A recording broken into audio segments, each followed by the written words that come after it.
So having finished discussing the ways that atoms bond to one another in molecules, now we're going to depict molecules in a much more efficient way. We talked about Lewis dot structures, but as you can see, a lot of times Lewis dot structures are not efficient for really complex molecules, which is what we're going to be talking about. Here we have a picture of penicillin. This is the same picture of penicillin where we've omitted many of the atoms for clarity. This type of structure is called a bond line structure, and that's what we're going to be talking about today. And then within that context, depicting formal charges when we use bond line structures is very important, and I'll tell you some rules about that. Okay, so there's various ways that we can depict molecules. A few of those are shown. We've already talked about drawing Lewis structures. Here's a Lewis structure of a molecule that has the formula C3H8O. You can see all the atoms and how they're bonded to one another, all the lone pairs, etc. In order to simplify this, what we can do is condense these. So if 3 hydrogens are bonded to a carbon, instead of drawing each one of those carbon-hydrogen bonds, we can just abbreviate this as a CH3 group. We can further condense that by saying both methyls are bonded to a carbon, which is bonded to a hydrogen, and an OH group. The molecular formula gives us the least amount of information. But as organic chemists, what we'll find is that more often than not, we're going to depict molecules using a bond line drawing. So this is a bond line drawing of isopropyl alcohol. This is isopropyl alcohol in each one of these depictions. It's just several different ways of depicting the same molecule. So what is a bond line drawing? Well, a bond line drawing at the end of every single line and where 2 lines meet is a carbon, which I'll show you on the next slide. Okay, so here are the rules regarding bond line drawings. Where 2 lines meet is a carbon, so this is a carbon, this is a carbon, this is a carbon. Also, anywhere on the end is a carbon, so this is a carbon, this is a carbon, this is a carbon, this is a carbon. What we're going to do is assume that every single carbon is making 4 bonds, and so any bonds that are not included are going to be assumed to be bonds to hydrogen. For example, here's a carbon, it's bonded to one other carbon, so this is going to be a CH3, right, because we omitted 3 out of the 4 bonds. This is a carbon that's bonded to 2 other things, so that's a CH2, this is a CH2, this is a CH2, this is a CH2 bonded to an NH2.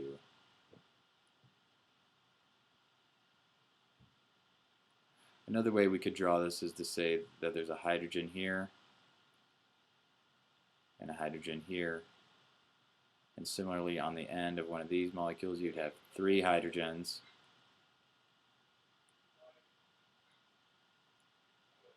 Like that. So this is a carbon that's bonded to 1, 2, 3 other carbons, so there's only 1 hydrogen that was emitted here. So what you want to do is count the number of bonds to other atoms and fill in what's left. Here again would be only a single hydrogen that was left out. Here we have 1, 2, 3 bonds, so the only bond that's missing is 1 to a hydrogen here, 1 to a hydrogen here, so you get the idea. This here would be no hydrogens. So we already have 4 bonds. We have 1, 2, 3, 4 bonds. Similarly, this is a carbon that's triply bonded to a carbon here and a CH right here. So there's no hydrogens on this carbon. It's making 4 bonds, whereas this carbon is bonded to 1 hydrogen. It's only making 3 bonds. Okay, so just for a little bit of practice, what we'll do is draw bond line structures for these condensed formulas.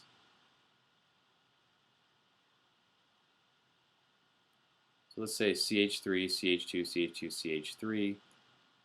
That's a CH3, CH2, CH2, CH3. So there's 1, 2, 3, 4 carbons. 1, 2, 3, 4 carbons. This carbon's bonded to 3 hydrogens, this one to 2, this one to 2, this one to 3.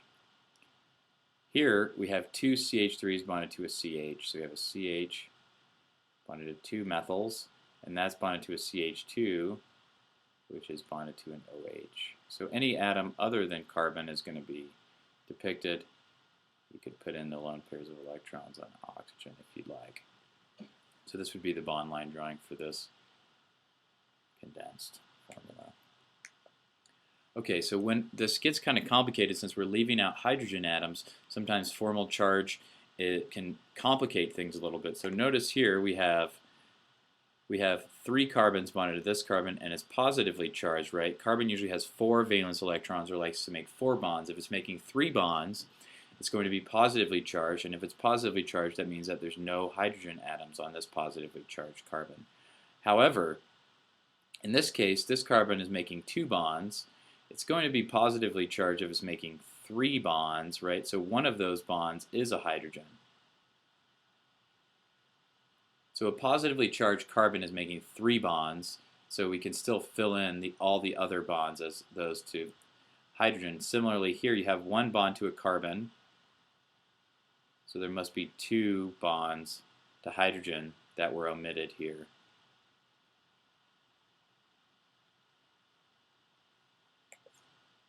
This gets a little bit more complicated when you get to oxygen and nitrogen. But what's nice is that there's different trends that we can observe. So formally negatively charged oxygen is always going to have 1 bond and 3 lone pairs. There's several examples of this. You can have this kind of format or this kind of format. Oxygen, notice, has 3 lone pairs and 1 bond, so it's negatively charged.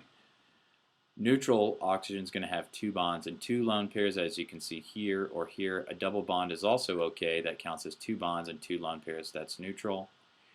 Here, an oxygen that's making 3 bonds with 1 lone pair is going to have a positive charge. So 3 bonds with 1 lone pair is a positively charged oxygen. Be able to recognize these 3 trends for formal charges on oxygen. We can do the same kind of thing with nitrogen. If nitrogen has 2 bonds and 2 lone pairs like this, or even in a double bond, that's going to be negatively charged, formally charged. 3 bonds and 1 lone pair is going to be neutral, like this, or a double bond, or even a triple bond. So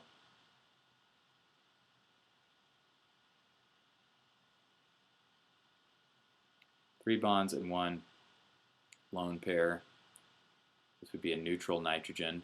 Here, if you have 4 bonds and 0 lone pairs, that's going to be a positively charged nitrogen, no matter if it's a double bond and 2 singles or a triple and a single. Okay, so let's do a little bit of practice here. Let's add all the necessary lone pairs of electrons on oxygen and nitrogen. So we just said oxygen is going to be positively charged if it's making 3 bonds and it has 1 lone pair of electrons. So we'll put a lone pair on that oxygen. Nitrogen is going to be neutral if it has 3 bonds and a lone pair, so we'll put a lone pair on that nitrogen. So this would be a positively charged oxygen and a neutral nitrogen. Here we have a neutral oxygen. Oxygen is neutral, it's making 2 bonds with 2 lone pairs. So this oxygen has 2 lone pairs on it. Carbon is neutral when it has 4 bonds. Nitrogen is negatively charged if it has 2 bonds and 2 lone pairs, so that's what that guy is going to look like. And in the last case, nitrogen is neutral if it has 3 bonds and 1 lone pair.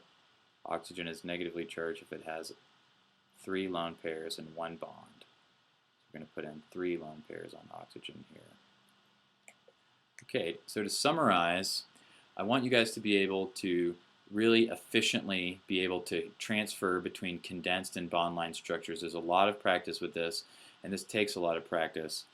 A lot of times you can see that Lewis structures are not efficient, and so what we're going to use instead are bond line drawings. Be able to know where lone pairs and hydrogens are in bond line drawings because hydrogens are left out. Be familiar with functional groups. And then for formal charges, what you want to do is understand what bond line drawings mean when they include formal charges on carbon. Neutral carbon is going to make 4 bonds. Positively charged carbon makes 3. And that be able to understand bond line drawings when they include formal charges on nitrogen and oxygen.